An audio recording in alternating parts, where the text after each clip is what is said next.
hip-hop, people, fashion, places, Charleston, events. Make sure you check out the new show, Culture, on YouTube on Nobody Grinds Network.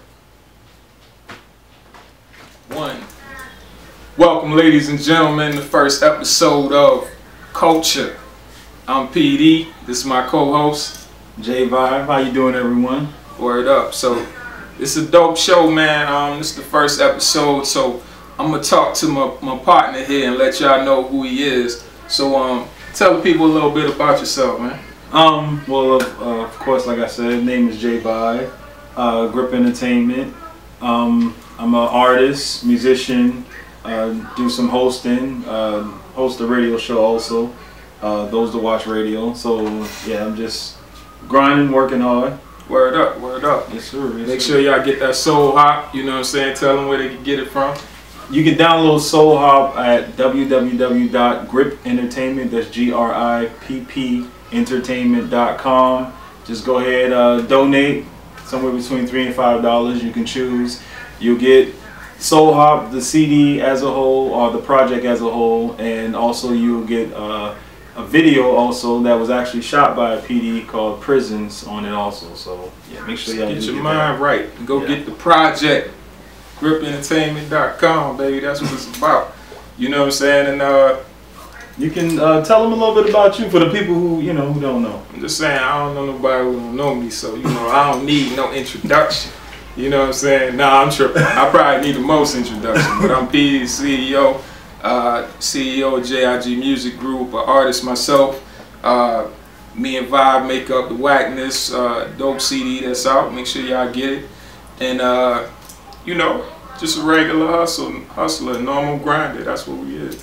That's what I do. You're gonna go into more, tell them of everything that you do? Nah, because a lot of stuff. Because we ain't got time. We ain't got time for that. You know what I'm saying? Like we just gonna push it, put it down, make it happen, let it marinate for the people. Yeah. But we gonna hit y'all after this break, man. Make sure y'all check out our sponsors. Baby, I know that you're trying to keep nothing going. Somehow I get in this weird space. What's going on? Welcome back to Culture, man. Right now we're gonna go into something that just builds the anticipation of more music in hip hop, and something that we all love, which is drama. But it's build the culture. Yeah, you know what I'm saying? Let's talk about beef. Y'all know what we talking about, man. I know y'all know what we talking about. Everybody talking about it right now. Charlamagne got 6 bottles from the 6th guy. 6 bottles. We all know what's happening. We talking about that Meek Mill and Drake. You know what I'm saying? Yeah. That's kind of crazy, man. Unexpected to me, because I got Meek album. And one of my favorite songs is the joint they got together. You know what I'm saying? You might just get hit with the Rico. Like, joint, you know what I'm saying? That's dope. They even did the joint, the A-Man joint back in the day. Right. So, they got a lot of, they collabed a good bit. What I'm still trying to figure out though, because I'm not exactly sure, where did the beef resonate from in the first place? I'm gonna tell you what they say. They say that Meek was upset because Drake ain't tweet out his album. See, that's what I wanted to see that expression. Yeah, I'm pretty sure anybody who ain't know out there had the same expression he just had. Cause Meek ain't tweet out his project. I mean, Drake ain't tweet out Meek's project. Yeah, and it was like he got upset and he tweet out and was like, "Yo, that's why Drake ain't writing his rhymes. He got a ghostwriter." Oh, that's kind of like a kid mad that they don't get picked to play ball with the guys right now, so you gonna get mad and talk trash. It's kind of childish, and it's kind of borderline feminine, man. Yeah, that is whack. That's real feminine, man. For real, like just off the top, it's already whack and feminine. Just off the top. I'm sorry, ladies, but you know that was feminine. Come on, that's a cat fight. You know what I'm saying? But then you turn around and you say, okay, well, he ain't tweet out my project, so I'm gonna attack him and say he got a ghostwriter, on and on and on, which he ain't really a ghostwriter because he got credit. He got He credit did for it, writing yeah. on the song. And that's something that I did look up today. Right. Look up to see if Quincy Miller, his name actually is credited on. Yeah, he credited on the stuff that he did, which, you know, if you look at a lot of the stuff with Diddy and all of them, all the people who had ghostwriters, like, they don't credit ghostwriters. You just pay them. Yeah, you just know what I'm saying? You pay them. They don't be in the credits. Yeah. You know, and that's just the way it worked. But it was crazy because, you know, and the thing about it is, like, you know, you start the drama, but you ain't been ready for it.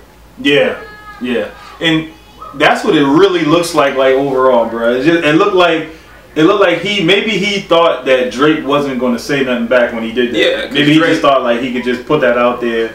People start looking at it like, oh snap, me snapping off on Drake, and it'd be all good. And you got situations where, you know, people came at Drake, but Drake ain't respond. Yeah. You know what I'm saying? And he even said at a song, he was like, this, me and you never hear a reply for it.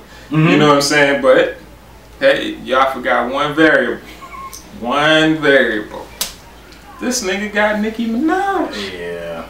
We beefing over a woman. In reality. Yeah. In reality, we beefing over a woman. This nigga ain't got mad because he ain't tweet out your album. You got mad because your homeboy or somebody was playing Nicki Minaj video. And you were seeing your girl lap dancing on Drake. Watching tour footage, seeing your girl getting carried by Drake. And you thinking, kneeling down in the front, hand on Drake's lap. And they arguing, because they at the crib arguing, and he like, yo, just tell me, you fuck Drake, just say you fuck Drake.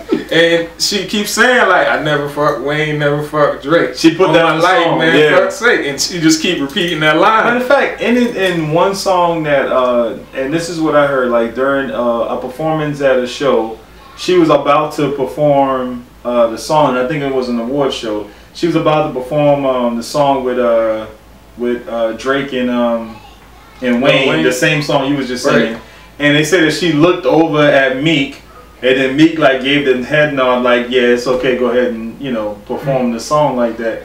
Which, I mean, if it's like that, like, you married not married, I'm sorry, but you dating an entertainer, engaged to. Yeah, like an entertainer. But you know, I think he trying not to be Safari. Like, he trying hard not to be Safari. So he trying to lock her down in a lot of the actions that she doing. Yeah. Which is probably why he gonna end up losing her. You know. Yeah, yeah. And that's what. But you know what I'm saying? Like, to the tracks. I don't even want to talk about track #1 from Drake, because that was pretty much. But you know what though? You know what though? You know what, Drake? You sounded like you was kind of You picked an emotional track to rap on. Let's just be honest. It was really emotional. It sounded like something he was supposed to be singing on. Right. But you know, it was like that. So it wasn't like a regular diss track in my opinion. But I thought he said some. I think certain lines that he said hit Meek Mill hardest. Hit Meek Mill the hardest. Right. In that song, even like more so than the back-to-back joint that he dropped like the next day. I don't know, because the back-to-back was kind of like crazy, but I think he was baiting him though.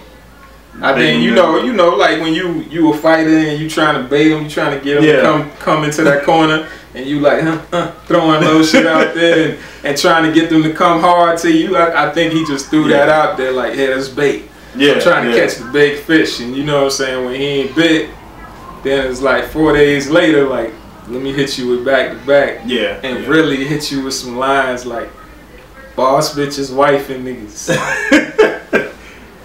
Boss bitches, wife and niggas. Cause you know, when he said the line, about trigger fingers become Twitter fingers. Oh man. And then he said the other line, oh Lord, you know what? I can't even think of the other line right now. It was something similar to what he said pretty much. It's your world tour or your girl tour. Is this your world tour or your girl's tour? Like, it's crazy. Like, he just hit him with lines that, to me, it seemed like he was setting up Twitter and Instagram to just go crazy. Yeah, that's what it seemed like Drake been doing to me. Like, it just came pretty much that's what he was doing. Like he was winning public opinion. Exactly. And that's the reason why he, you know, got Charlamagne the bottles, because you know Charlamagne the Breakfast Club. Shout out to SC family. Yes, sir. You know what I'm Yes, sir. saying? And you know, it was just about winning the battle of public opinion. Yeah. And I think he did that. He definitely did that. Especially, like, okay, so in the first song, he said the thing about he might send Charlamagne some champagne. He sent him the 6 bottles the very next morning after it dropped. He said in the beginning of, in the Charged Up joint, he said, I just did charity today. He donated $75,000 to Meek Mill's high school. The high school Meek Mill went to in Philly. And Meek donated 10 grand. Meek donated 10 grand. He donated 75, and I don't even think that had nothing to do with the battle. That was just off the strength. Yeah, which is crazy. You know, salute to you for doing that. Yeah, you know what I'm saying, for the kids. But I, like Charlamagne said, I like the fact that he kept it on wax. He kept it hip hop. It wasn't, oh, I'm gonna shoot you, I'm gonna kill you. My gun's so long that it's bow sides and in your eyes and all of that. You know, I'm glad it wasn't none of that nonsense. You know what I'm saying? It just was what it was, which is real. He hit him. I mean, he hit him. He hit him harder than Meek hit him. I mean, I listened to Meek track. Listen, Meek, man. I can barely listen to it. You know what? Listen, the Meek joint. The best part of Meek's diss track, in my opinion, was the cutout, the samples that he had cut in there. People talking. What Puff said was heavy on there. And then, like, the part when he cut in the Quincy Miller song, riding through the 6 with my woes, you know, like, I think those were the heaviest parts of it, because that part was, you know, pretty much showing, like, hey, I called them out on needing other people to write for him like that, and here's the song that, you know, the reference track or whatever. But the problem with it is that everybody already knew those things. Yeah. Like, everybody knew about the Diddy thing, but then Diddy got shut down by Jay Prince.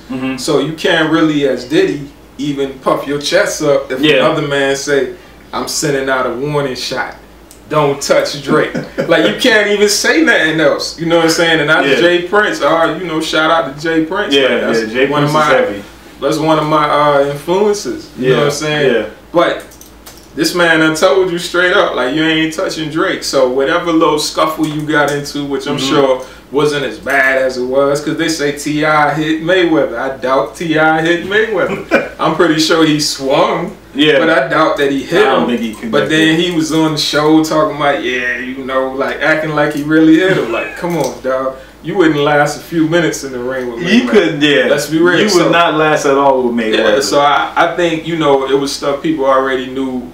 And to me, the biggest line was probably...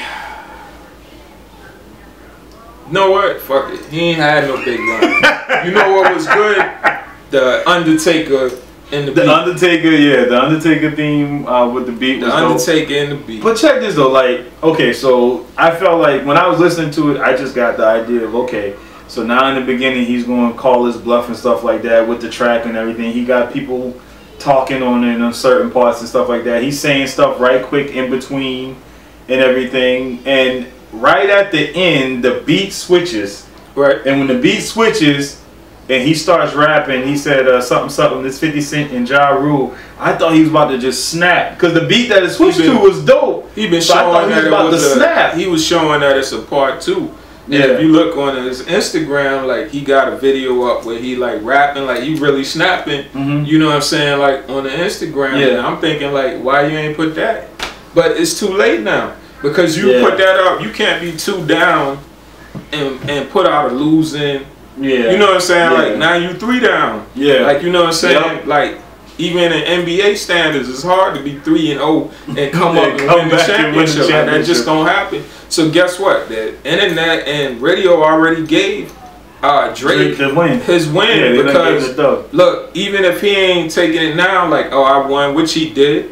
Even if he ain't taking that now, you know what I'm saying, that was a win, because strategic. He dropped it when Philly was playing Toronto. You know what I'm saying? His artwork was Toronto hitting the home run over Philly. That was his artwork. When they beat them back to back. Exactly. You know what I'm saying? So like everything was strategic, and even in the fact that he got the OVO Fest coming up, and you know he probably gonna kill him like on some summer jam shit. Yeah, they promoted that heavy too. That you know what I'm saying? They say that a lot. Yeah, they probably about to do OVO Fest and do it like summer jam and have Meek up on the screen like and just murder him.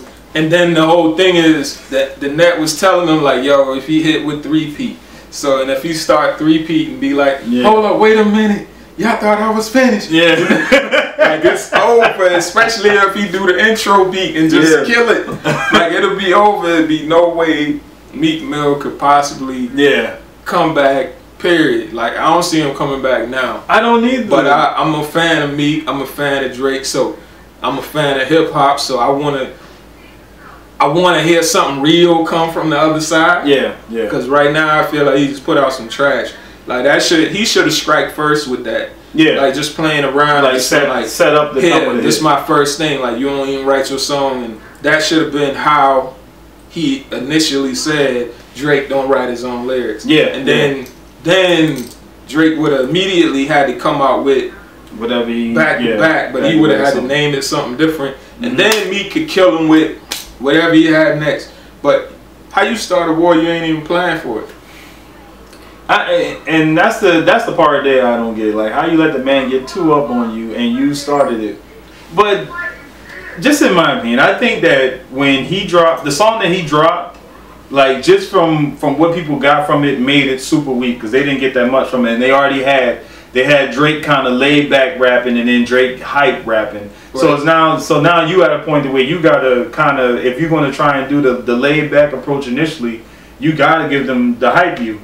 So instead of him cutting after that 50 Cent and Ja Rule to try and do a part 2, he should have just let all of that just ride right there and then maybe do another track later on. Yeah. And that might have, like, because he sound, the way the beat sound and how he started rapping at the beginning of it, it sounded like he was about to snap. It sounded like he was, like, it was intro. Yeah, like he was about to go in. He should have just put all of that out because he'd been too late. Whoever you recorded that with and made that decision to cut it off, and that's your mistake. Fire them, man. Yeah. Put them on suspension. They don't even need to be your homeboy. Put them on pay without suspension like they do these cops. Like they do the cops. Put them on pay, no suspension with no pay. You know what I'm saying? Like, I'm a fan of yours. I like your music, but you losing this battle badly, and I think it already. Yeah, you kind of already lost. You know, unless you come with either tomorrow or something or tonight, like. He got to come with some ether. You had to come with ether last night, so you pretty much, you pretty much done. So but let me ask you this: like overall, as an overall beef rap battle, what do you think of the overall battle? It's terrible. Okay. It's terrible. Hip hop wise, it's terrible. But you gotta remember, like the culture changes with time. So if you look at things like, you know what I'm saying. Remember they had. Magazines was big back then. Yeah, they had like 1 or 2 video shows. They had MTV and stuff like that. The culture was huge, it was different. Whereas now you win over social media. Pretty much everything is like boom, boom, boom, boom, boom. So the way that Drake did things, where he like, yo, I might send bottles to Charlemagne, and he sent him 6 bottles. Talking about the 6th guy, like that should have flied in him up. And then in public perception, like that shit is a win. Yeah. You know what I'm saying? That shit is a win because now you got Charlemagne talking and he like, damn, like nigga really sent me the bottle. So you got him like, yo, this nigga really real. And then you got people who was like, oh, Drake always singing, he always for the ladies. Now they got to hear him go in and be hard, and he went in and been hard and he killed. Against an artist who been in jail for, you know what I'm saying, like for real initially is supposed. So I mean, how many fathers is there? I mean, if you don't mind me asking. 2 that I know of. That you know of. Okay. Listen, oh, hold on. Yo, we back, man, and we just finished talking about the battle, man, and we went so hard on the battle that we might as well let y'all see some of the dope memes from the battle. Man, listen, when y'all, you know what, America, y'all are some grimy mugs, man. For real. They are roasting the hell out of me. I mean, they got some that's throwing the shots at Drake. You know, talking about how he got pissed on and with the Milli Vanilli. Yeah, with the Milli Vanilli joint on. You know, but mostly they killing Meek. They destroying Meek, man. They killing Meek right now. They say all publicity is good publicity. I don't know if it's that good for Meek on this one. I don't think so. I don't know, man. I don't even feel it. I don't even know. I'm sorry, brother. Hold up, wait a minute. You finished. You know what I'm saying? I'm just saying. But y'all check out these memes, man. Tell us what you think in the comments below. Tell us if you like the show, man. Culture. Yeah. Yeah. And we throw them